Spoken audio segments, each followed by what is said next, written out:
Thank you, Mr. Bode, and welcome, ladies and gentlemen. I'm sure I'm not giving away any secrets when I say that the past 2.5 months were something that no one has ever experienced at the Volkswagen Group. That holds true for all of us, the Supervisory Board, the Board of Management, and the employees. No one here could have imagined that our company, a company where so many people give their best day after day, a company that is a source of pride to so many here in Wolfsburg and at the sites all over the world, could end up in a situation like the one we've been experiencing since the end of September. We're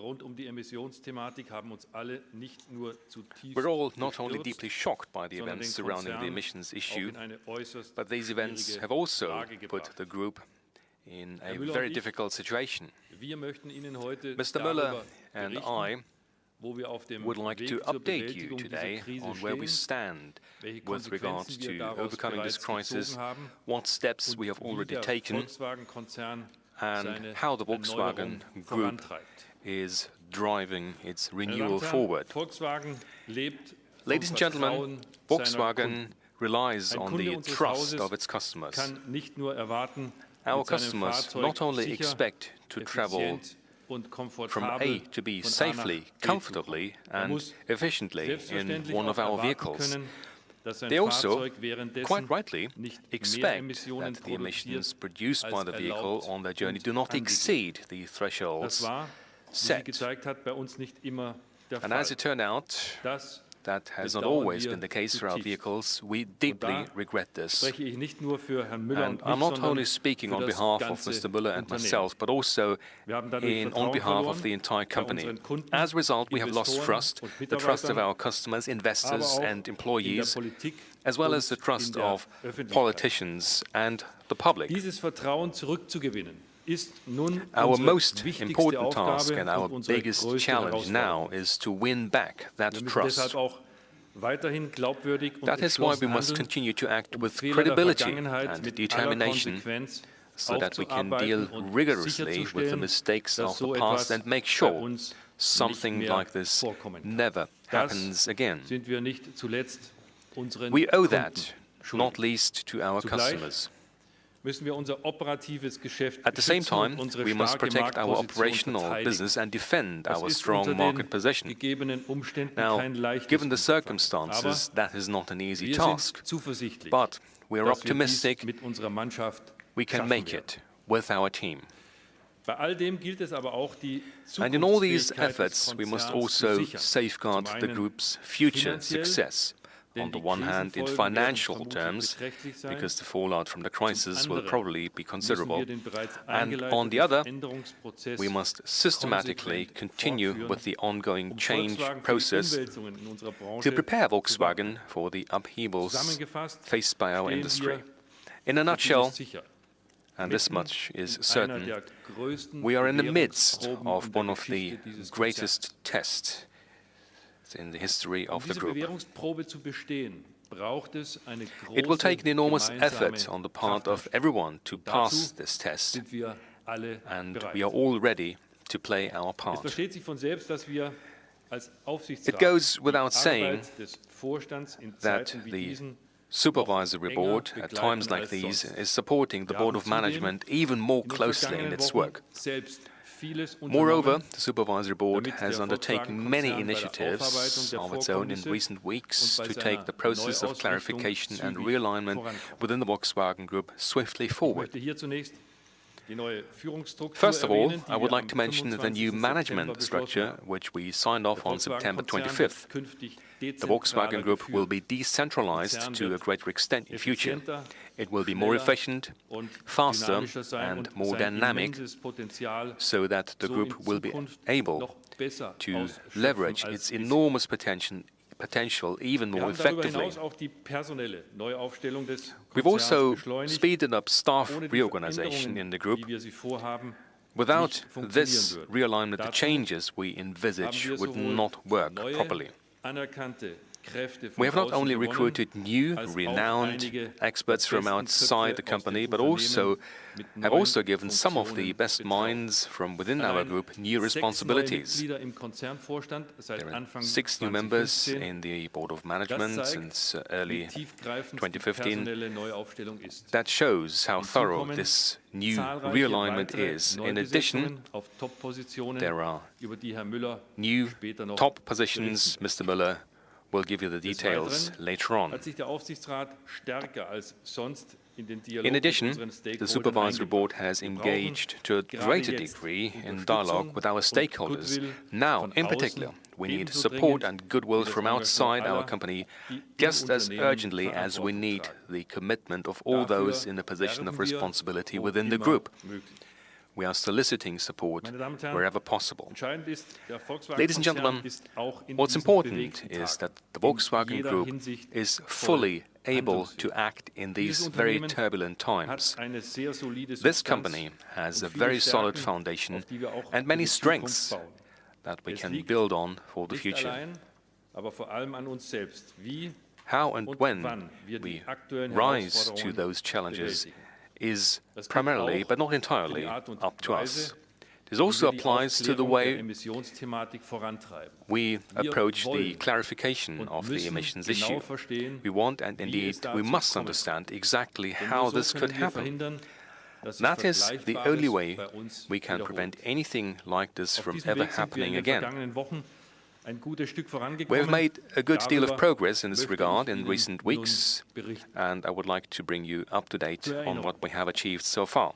Allow me to recap. We are dealing with 2 very different issues. The first concerns up to 11 million of our diesel vehicles, which are fitted with a software program that systematically influenced the measurement of nitrogen oxide emissions.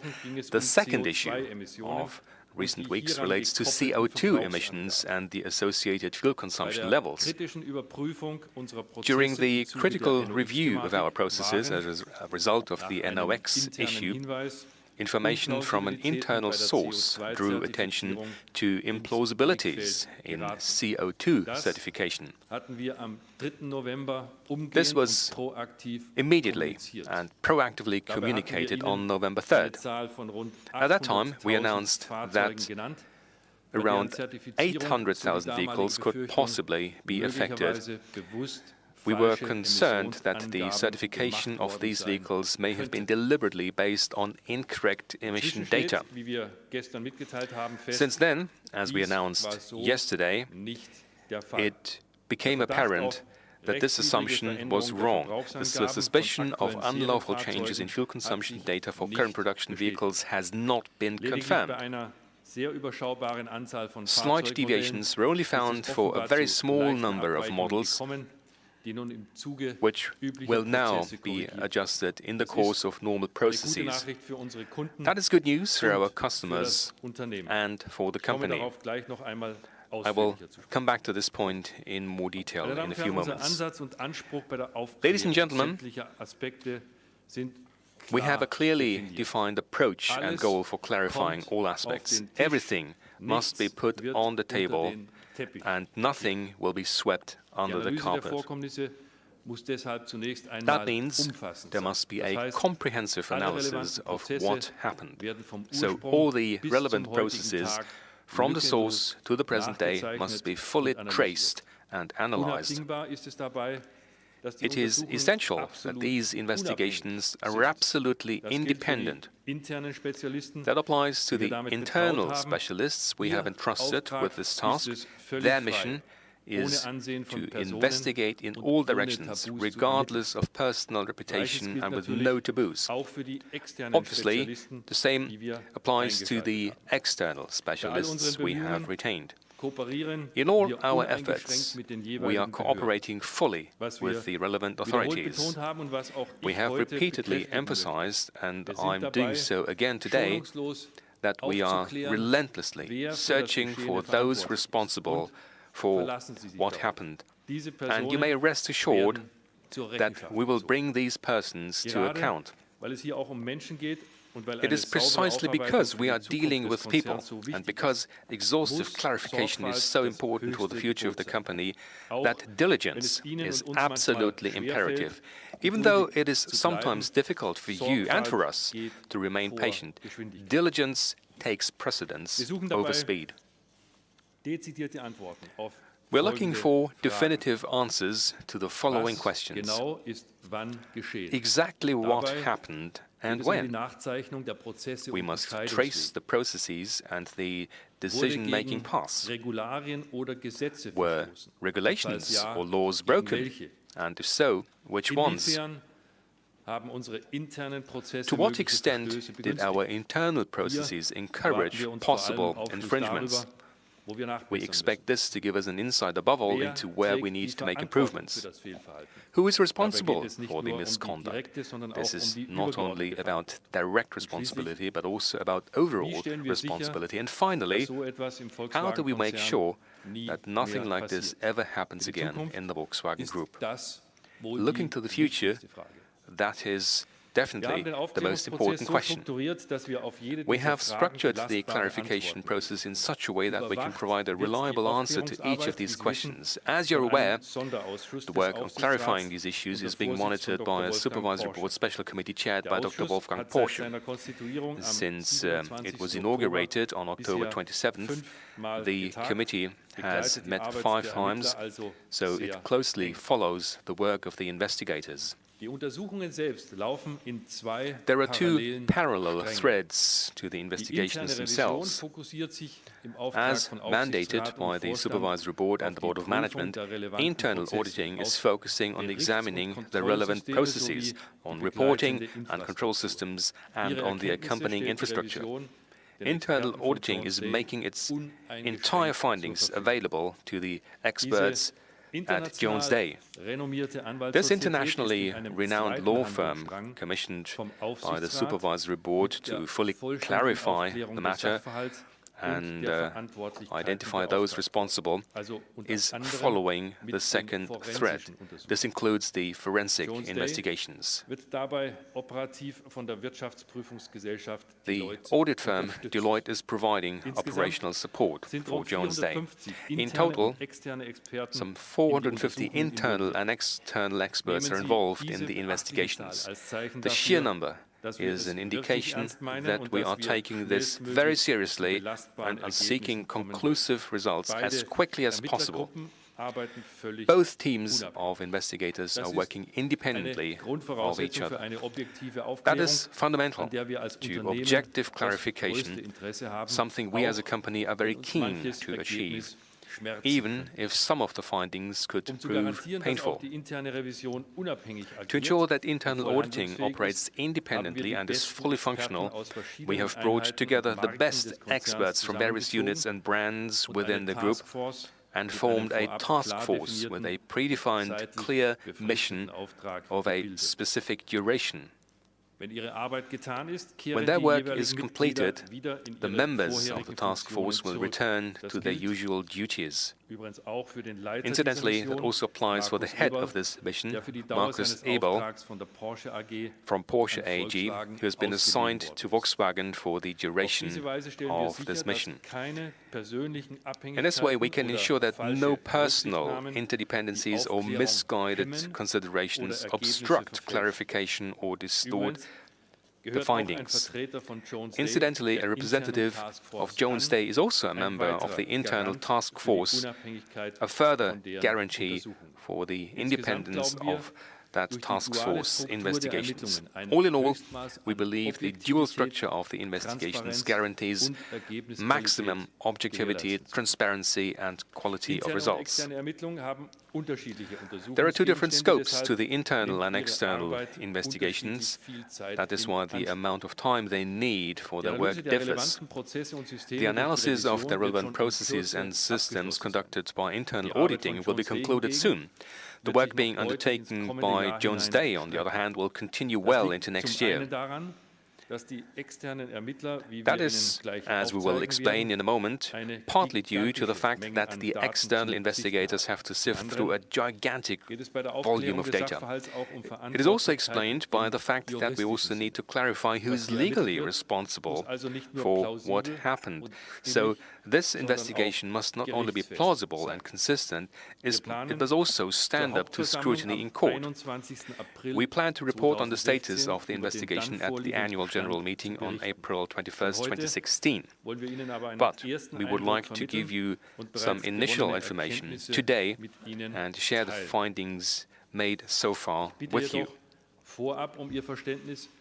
Before we do that, though, I trust you will understand that we cannot and will not be commenting on the people involved. We can only do that once the findings are absolutely watertight. Until such time, these people will be innocent until proven guilty. After all, we live in a state of law. In principle, what may be called the essence of what we have found out so far is that the NOx issue is the result of the interaction of three factors. First, individual misconduct and personal failures on the part of individual employees in one area of our company. A factor that can at best be contained, but can never be entirely eliminated in a group the size of Volkswagen. Second, flaws in some of our own processes. And third, an attitude in some units of the company that tolerated breaches of rules.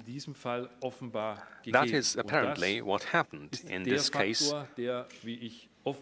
And I freely admit that is the factor we all find the most difficult to accept. Ladies and gentlemen, I would like to make one comment before I look at the findings of the internal audit in more detail.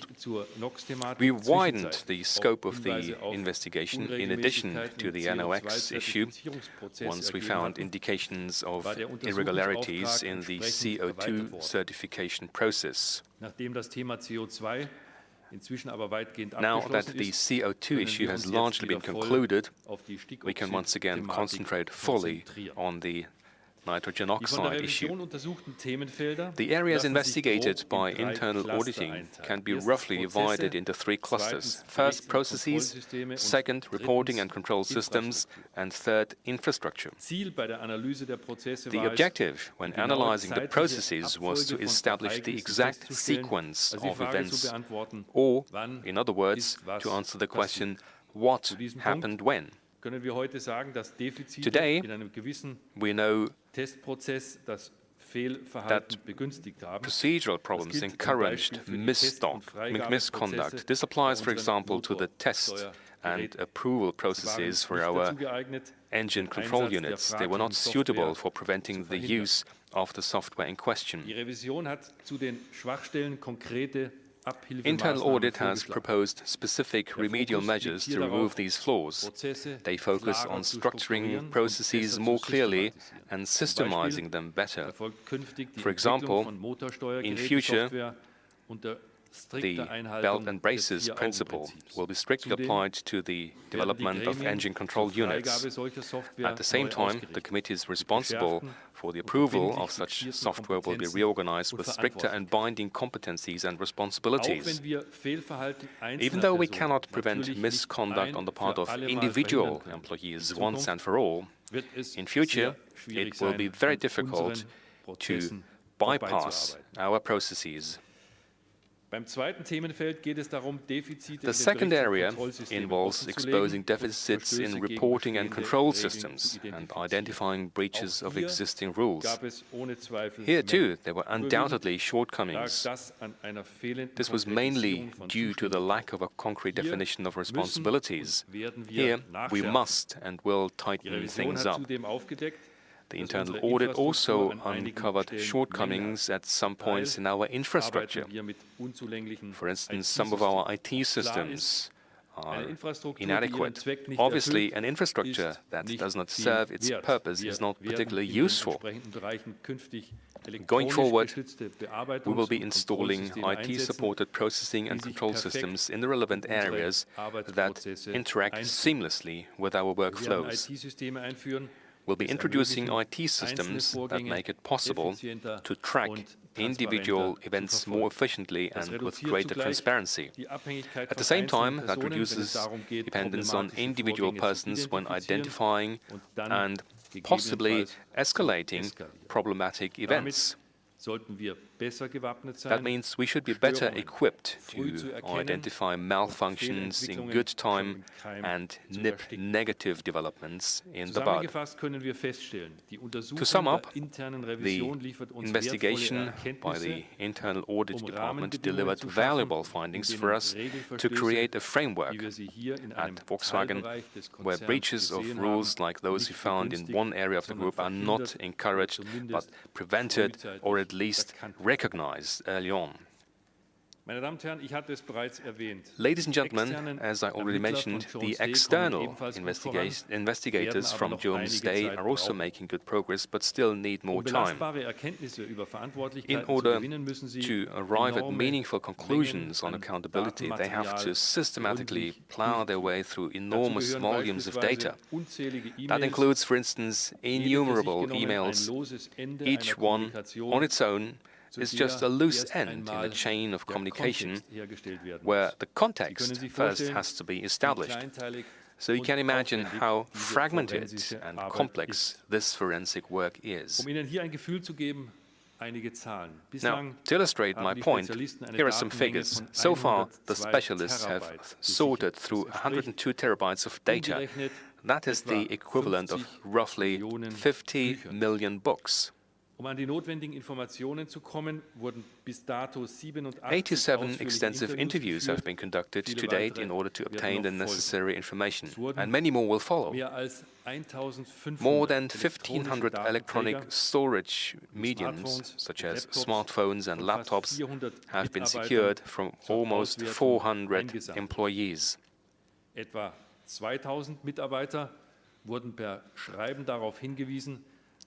Around 2,000 group employees were informed in writing that they have to make sure that they do not lose any data. The English term is litigation hold. Now, I'm not saying that all of these people are under suspicion. What it means is that on their computers, SIM cards or USB sticks, there could be information that might be important for understanding the circumstances better. We still believe that only a comparatively small number of employees was actually actively involved in the manipulations. What we have learned from the material that has been reviewed so far is first, we have a better understanding of the CO2 issue and how to achieve a swift solution, and second, we're better able to understand the origins and genesis of the NOx issue. The next two charts present the NOx issue in greater detail, beginning with the strategic decision to launch a major diesel campaign in the USA. I would simply like to give you a brief summary. The key finding is that we are not talking about a one-off mistake, but a whole chain of mistakes that was not interrupted at any point along the timeline. Looking back, we regrettably have to recognize that the developers involved in the EA189 project quite simply could not find a way to meet the tougher NOx limits in the United States by permissible means. Or at least they could not find a way they felt at the time to be meaningful and that fitted the time frame and the budget they had been given. So a software was installed that regulated nitrogen oxide emissions by various means, such as adjusting exhaust gas recirculation levels depending on whether the vehicle was on the road or on a test bench. Later down the line, when effective technical solutions to reduce NOx became available, these solutions were not in fact used as they should have been done, apparently in the mistaken interest of customers. Once again, the engine management software delivered the supposed solution. The software features included the ability to vary the AdBlue dosage level. As a result, NOx levels on the test bench were particularly low, but they were significantly higher on the road. With hindsight, this all sounds almost a little banal, but that is perhaps why we find the whole thing so painful. Not because the decisions were wrong, but also the premises and the priorities on which they were founded. All this goes against the values of Volkswagen and the values by which the vast majority of our 600,000 employees act day in, day out. There are always occasions when there is not an immediate, perfect technical solution to a problem. That is when you have to keep working on the problem, take a frank and open look at conflicting interests, discuss alternatives, and possibly even totally rethink. What's definitely unacceptable is a superficial or even an illegal solution. No business can justify transgressing legal or ethical boundaries. Every single employee at Volkswagen must embrace that creed. We still do not know whether the people who've been involved in this issue from 2005 to the present day were fully aware of the risks they were taking and of the potential damage they could expose the company to. But that's something else we're going to find out. Ladies and gentlemen, apart from the smaller diesel engine, the V6 developed by Audi has also come in for scrutiny in the United States. There is, however, one fundamental difference. The crux of the problem for the Volkswagen EA189 engine is that the vehicle had two different exhaust strategies, one for the road and another one for the test bench. Now, that is not the case for Audi's V6 engine. Based on the same operating conditions, the warm-up strategy and the operating strategy are identical, regardless of whether the vehicle is on the road or on a test bench.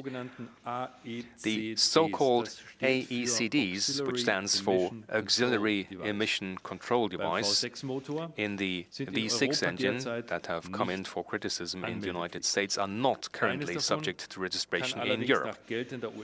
However, under valid US legislation, one of these devices could be considered to constitute a forbidden device. Audi will be presenting a technical solution to CARB and EPA and implementing this solution as swiftly as possible once it has been approved. Exactly when this will be the case has yet to be finalized. And I would like to point out that we're talking about some 100,000 units, so the scale is significantly more manageable than the scale of the original diesel issue. The situation with regard to the CO2 issue is entirely different yet again, as regards both the origin and the solution. As I already mentioned, based on the information we had, it appeared that a total of some 800,000 vehicles from various brands and models could have been affected by deliberate, incorrect CO2 measurements. We immediately began systematic testing of the models that might possibly be affected. We also reviewed the measures and standards applied during testing. Our findings: first, the suspicion that the fuel consumption figures of current production vehicles had been unlawfully changed was not confirmed. Second, Volkswagen's measurement procedure conforms to the industry standard and is based and guided by the relevant international standards. And third, the remeasurements established that the actual consumption values for almost all of the current production vehicles are in fact in line with the catalog figures and correspond to the original CO2 and fuel consumption figures, respectively.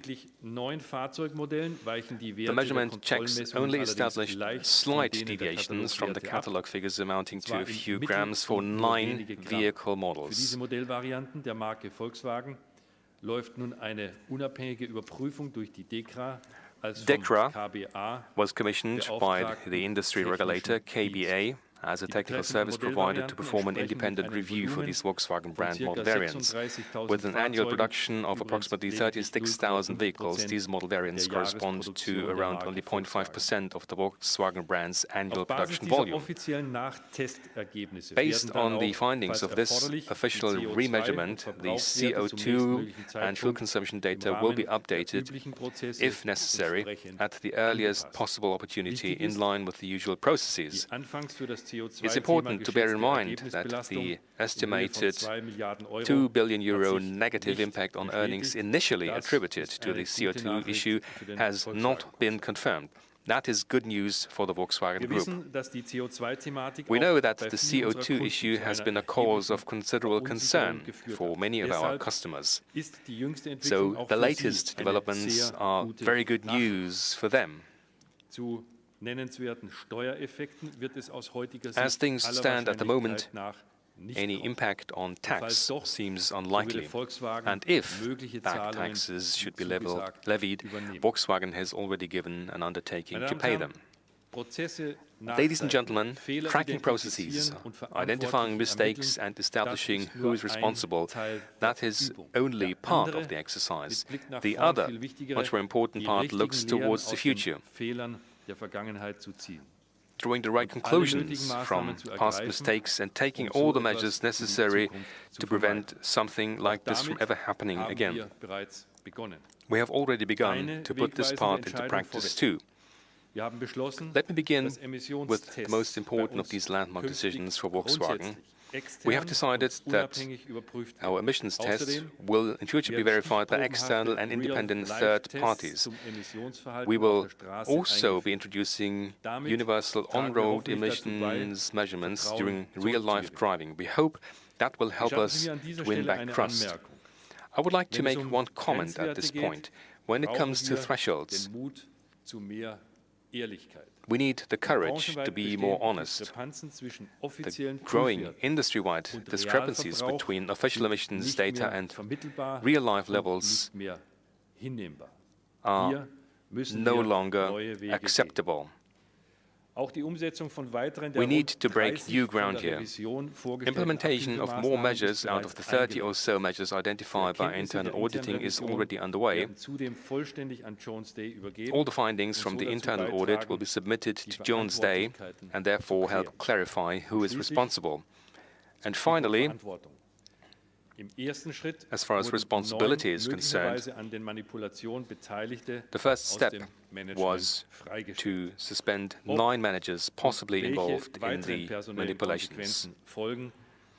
I do not intend to speculate on whether there will be further personnel consequences, and if so, what they could be, but I can guarantee that we will take this relentless clarification to its final conclusion. This is the foundation for the renewal of the Volkswagen Group, which has already begun. I am committed to this. The entire supervisory board of Volkswagen AG is committed to this, and with that, I'd like to hand over to Matthias Müller.